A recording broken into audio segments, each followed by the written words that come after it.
రఘువీరు గారికి నమస్కారం. మీ వద్దకు పంపిన కావేరికి నా అని చెప్పుకునే వాళ్ళెవ్వరూ లేరు. ఒకప్పుడు మీలో ఎలాంటి ప్రతిభ, కళ కోసం పడే తపన చూశాను, అదే తపన ఆ అమ్మాయిలోనూ చూశాను.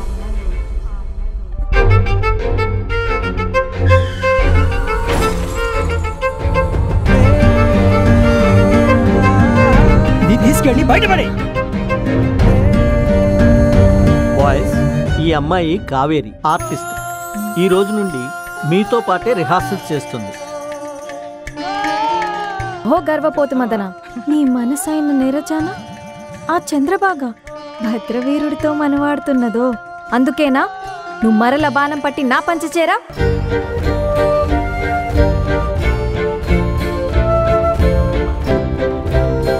అమ్మ కావేరి, అండి అనద్దమ్మా, తాతయ్యానమ్మా.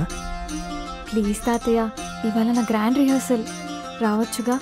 భావాన్ని అభినయంలో పలికించడం మాత్రమే కళ అనిపించుకోదు. ప్రేక్షకుడు దాన్ని అనుభూతి చెందాలి. అంటే ఆ మమేకత్వం మనలో పరిపూర్ణంగా జరగాలి.